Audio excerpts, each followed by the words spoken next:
سورہ بقرہ کا دوسرا رکوع آدھا سنا تھا، اب یہ آدھے کی تلاوت آپ نے سماعت فرمائی۔ اب تفہیم القرآن کی مدد سے ان آیات کا ترجمہ سماعت فرمائی۔ اور جب ان سے کہا گیا کہ جس طرح دوسرے لوگ ایمان لائے ہیں اسی طرح تم بھی ایمان لاؤ، یعنی کہ جس طرح تمہاری قوم میں سے ہی، تم ہی لوگوں میں سے بہت سے لوگوں نے دیکھا، سنا، سمجھا اور سچائی کو تسلیم کر لیا، سچائی کو انہوں نے قبول کر لیا، تو جیسا انہوں نے سچائی کو تسلیم کر لیا ہے، سچائی کو قبول کر لیا ہے، تم بھی سچائی کو قبول کر لو اور مسلمان ہو جاؤ۔ جس طرح دوسرے لوگ ایمان لائے ہیں اسی طرح تم بھی ایمان لاؤ۔ تو انہوں نے یہی جواب دیا کہ کیا ہم بے وقوفوں کی طرح ایمان لائیں گے؟ کیا ہوتا ہے کہ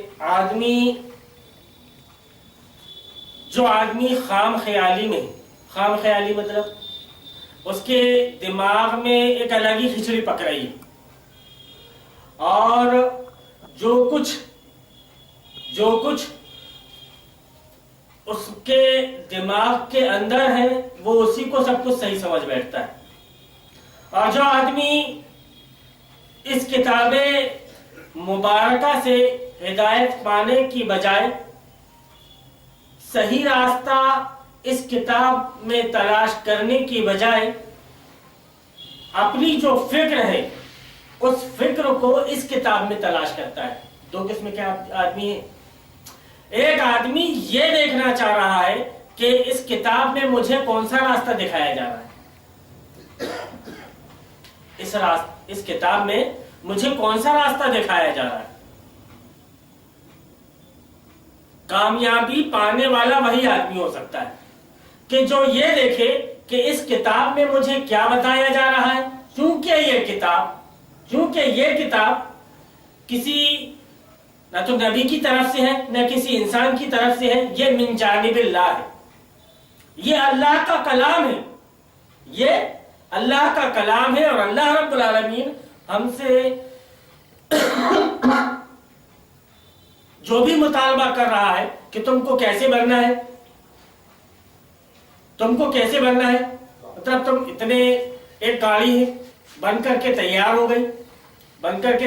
گئی، اب اس گاڑی کا جو آنر ہے وہ بتا رہا ہے کہ ہم کو اس میں اس کلر کی یہ ڈیزائن چاہیے، یہ کلر یہاں لگے گا، یہ کلر یہاں لگے گا اور یہ کلر یہاں لگے گا۔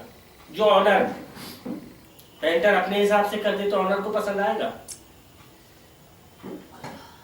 پینٹر اگر گاڑی میں کلر اپنے حساب سے کر دے تو وہ آنر کو پسند آئے گا، جبکہ آنر کچھ اور چاہ رہا ہے، اس کو سمجھ میں نہیں آئے گا، پسند نہیں آئے گا۔ کیوں؟ کہ اس نے کچھ اور آرڈر کیا تھا اور پینٹ کچھ اور ہو گیا۔ تو گویا کہ یہ چھوٹی سی مثال ہے بات کو سمجھنے کے لیے، جبکہ اس کا اور اس کا موازنہ آپ نہیں کر سکتے۔ برابری اگر کرنا چاہیں کہ سمجھنے کے لیے ہم ایک ادھارن دے رہے ہیں ہمارے سماج میں جو کچھ چل رہا ہے اس کا، اگر ہم موازنہ کریں اس بات کا اس بات سے تو لوگ لا کر کے بات یہاں پہ جوڑ دیتے ہیں کہ وہ دیکھو وہ تو بادشاہ سے جوڑ دے رہے ہیں، اس کو وہاں سے لا کر کے جوڑ دے رہے ہیں، جبکہ یہ بات کا اور وہ بات سے کوئی تال میل ہے کیا؟ سب آپ کی بات کو اگر ماننا نہیں ہے، آپ کی صحیح بات کو اگر تسلیم نہیں کرنا ہے تو پھر یہ بات لے کر کے آئیں گے۔ انہوں نے تو ڈکٹیٹر کہہ دیا نبیوں کو،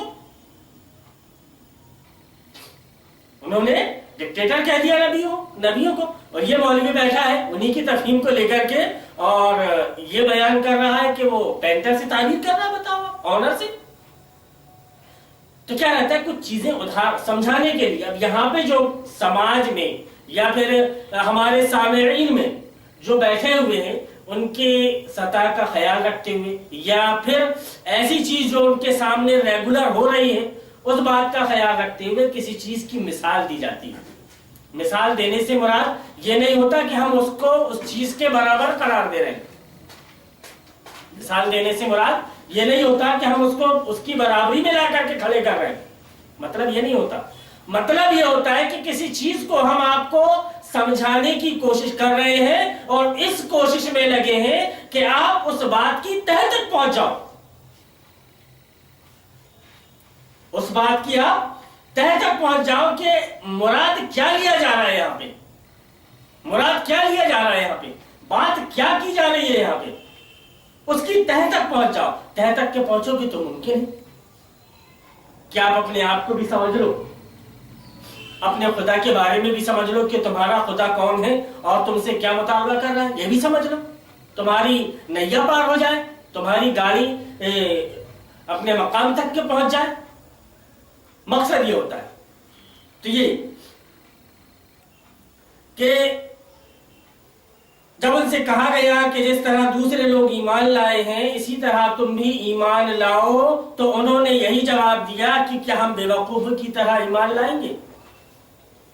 تو یہی ہے کہ خام خیالی آدمی کے دماغ میں جو یہ چلتا رہتا ہے کہ اس سے پہلے میں نے ذکر کیا کہ دو طرح کے لوگ پائے جاتے ہیں. ایک وہ آدمی ہوتا ہے جو قرآن سے نظریہ لینے کے لیے قرآن پڑھتا ہے کہ قرآن ہم کو کیا نظریہ دے رہا ہے, اور دوسرا وہ آدمی ہوتا ہے جو اپنے نظریے کو قرآن میں تلاش کرتا ہے. دو آدمی ہیں. اب اگر اہل حدیث قرآن کو لے کر کے بیٹھے گا تو قرآن کی ایک ایک آیت سے وہ اہل حدیثیت کو ثابت کر دے گا. کوئی سنی لے کر کے بیٹھے گا تو وہ سنیت کو ثابت کر دے گا ایک ایک آیت سے کہ یہاں پہ یہ بیان کیا گیا, اس حدیث میں یہ بیان کیا گیا, یا اس آیت میں یہ بیان کیا گیا, یہاں سے یہ اہل حدیث ثابت ہوتا ہے, یہاں سے یہ مسلمان ثابت ہوتا ہے, یہاں سے یہ فلانا ثابت ہوتا ہے, یہاں سے اہل سنت ثابت ہوتا ہے, یہاں سے وہ ثابت ہوتے ہیں. وہ اپنے مسلک کو ثابت کر دیں گے. گویا کہ جو مسلک کا چشمہ انہوں نے لگا لیا ہے اس مسلک کے چشمے کو اتارنے کے لیے تیار نہیں, اور اگر اس مسلک کے چشمے کو اتار کر وہ نیوٹرل ہو کر کے اس کتاب کو پڑھیں, مطلب یہ کہ قرآن ان کو کیا فکر دینا چاہ رہا ہے وہ فکر کو لینے کے لیے اگر قرآن پڑھے تو ان کی بات بن جائے. اب ان کو سمجھ میں آئے گا کہ ان کا رب ان سے مطالبہ کیا کر رہا ہے, کہ تم کو کرنا کیا ہے. آپ کو سمجھ میں کیسا آئے گا کہ ہم صحیح ہیں کہ غلط ہیں. جب آپ ایک آیت پڑھو گے تو سمجھ میں آئے گا کہ نہیں, اللہ رب العالمین یہاں پہ سود کی حرمت کے بارے میں بیان کر رہا ہے. کہہ رہا ہے کہ جو سود کے لیے سودی کاروبار کر رہے ہیں فَاذَنُوا بِحَرْبٍ مِّنَ اللَّهِ وَرَسُولِهِ, اسی سورہ بقرہ میں کہ خدا اور اس کے رسول سے جنگ کرنے کے لیے تیار ہو جائے. جنگ کرنے کے لیے تیار ہو جائے مطلب اپنے خدا سے لڑے گا کون, اپنے خدا کے مقابلے میں آئے گا کون. ہم تو اسی کے بندے, وہ ہم کو بول رہا ہے, وہ ہم کو بول رہا ہے کہ تم پانی پیو تو ہم پی رہے ہیں جو حلال ہے, اور وہ ہم کو کہہ رہا ہے کہ تم صبح صادق کے بعد سے تو غروب آفتاب تک پانی نہ پیو تو ہم وہ بھی نہیں پی رہے ہیں جبکہ حلال ہے پانی ہو. اس نے منع کر دیا کہ تم کو نہیں پینا ہے تو ہم نہیں پی رہے. کیوں نہیں پی رہے؟ کیونکہ اس نے منع کیا کہ مت پیو. تو وہاں پہ آدمی اپنے دماغ کے گھوڑے نہ دوڑائے کہ یہاں پہ ہم سے یہ کیوں کہا جا رہا ہے اور اس سے فائدہ کیا ہے اس کو. تو اس طرح سے کچھ ایکسٹرا, ایک تو ہوتے ہیں آرڈنری اور کچھ ہوتے ہیں ایکسٹرا آرڈنری. تو جو ایکسٹرا آرڈنری ہوتے ہیں, جو ایکسٹرا آرڈنری ہوتے ہیں ان کا حال یہ ہوتا ہے کہ وہ اپنے آپ کو بڑا گیانی سمجھتے ہیں. 30 مار خاں, جس کو کیا بولتے ہیں ہماری زبان میں 30 مار خاں. تو 30 مار خاں یہ سمجھتا ہے کہ میں جو کچھ سوچ رہا ہوں, میرے دماغ میں جو کچھ چل رہا ہے بس وہی صحیح ہے, اس کے علاوہ کچھ صحیح نہیں. تو ایسے لوگ کہتے ہیں کہ ارے لوگوں کی طرح ایمان لائے ہم. تو گیانی